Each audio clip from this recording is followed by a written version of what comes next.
నమస్తే మిత్రులారా, నేటి విద్యా ఉద్యోగ సమాచారానికి స్వాగతం సుస్వాగతం. ఈరోజు జనవరి 4 అయితే వరల్డ్ బ్రెయిలీ డేగా పరిగణించడం అనేటువంటిది జరుగుతుంది. టీఎస్పీఎస్సీ ప్రక్షాళన సమూల మార్పులకు సర్కారు సిద్ధం.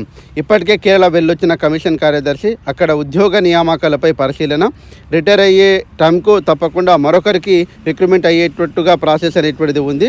అదే రకంగా యూపీఎస్సీ విధానాలపై అధ్యయనం. ఈ నెల 5న ఢిల్లీకి వాణిప్రసాద్ నదీం. దాని ఆధారంగా రాష్ట్ర పబ్లిక్ సర్వీస్ కమిషన్లో పలు మార్పులు జరగడానికి అవకాశం అయితే ఉంది అనేటువంటిది ఈరోజు పేపర్లో రావడం అనేటువంటిది జరిగింది. ఎందుకంటే ఇప్పుడు కేరళలో ఉన్నటువంటి విధానానికి పరిశీలించడానికి వెళ్ళారు. అదే రకంగా ఢిల్లీలో ఉన్నటువంటి యూపీఎస్సీ విధానాన్ని పరిశీలించిన తర్వాత ఎలాంటి విధానాన్ని మనం అనుసరించాలనేటువంటిది ఒక ప్రణాళిక రూపొందించుకొని పకడ్బందీగా మనం టీఎస్పీఎస్సీ అనేటువంటిది నిర్వహించేటువంటి పరీక్షలు అనేటువంటిది ఒక ప్రణాళికబద్ధంగా జరగాలనేటువంటిది ఉద్దేశంతో ప్రభుత్వం అయితే 2 బృందాలను, ఒకటి కేరళకు, ఒకటేమో ఢిల్లీకి వెళ్ళడానికి పంపించింది.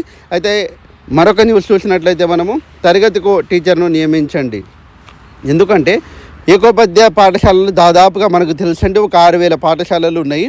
ఒక ఏకోపాధ్యాయ పాఠశాల అంటే అన్ని తరగతులకు ఒకే ఉపాధ్యాయుడు ఉంటాడు. అక్కడ 30 మంది ఉన్నా 40 మంది ఉన్నా కానీ ఒకే ఉపాధ్యాయుడు ఉంటాడు. కానీ ఇక్కడ జరుగుతున్నటువంటి టీచింగ్లో కొద్దిగా మార్పులు చేసినట్లయితే, ఎందుకంటే తరగతితో ఉపాధ్యాయుని నియమించినట్లు అక్కడ ఒక 2-3 తరగతులు ఉంటే 2-3 తరగతులకు ఒక ఉపాధ్యాయుని నియమించినట్లయితే తప్పకుండా విద్యార్థులలో భాషా నైపుణ్యాలు అనేటువంటిది బాగా వస్తాయి.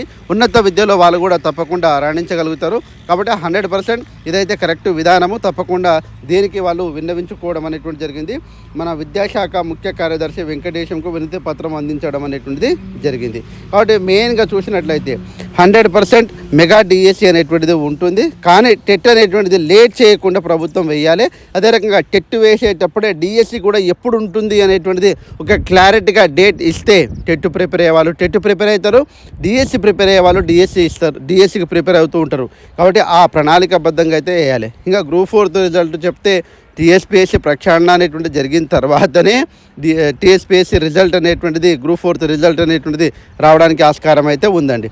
కాబట్టి చాలా నిరుద్యోగులకైతే ఇంకా ఎప్పుడా అని ఎదురు చూస్తే ఇంకా దూరమే పోతుంది కానీ దగ్గర రావడం లేదు. సో ఈరోజు మెయిన్గా ఉన్నటువంటి న్యూస్ అండి ఇవన్నీ కూడా ఎలాంటి అప్డేట్స్ మీకు అందించడానికి ప్రయత్నం అయితే చేస్తాను. ఎందుకంటే మెయిన్గా నేను చెప్పేటువంటి టీచింగ్ ఫీల్డ్లో ఉన్నటువంటిది జాబ్ అలర్ట్స్ మాత్రమే మీకు ఎక్కువగా ఫోకస్ చేయడానికి ప్రయత్నం చేస్తాను. Thanks for watching. ఇప్పటివరకు మన వీడియోని చూసినట్లయితే మీరు ఒక లైక్ ఇవ్వండి, అదేవిధంగా సబ్స్క్రైబ్ చేసుకుంటారని మనస్ఫూర్తిగా కోరుకుంటూ ముగిస్తున్నాను. Jai Hind. Thanks for watching. All the best. Bye. See you.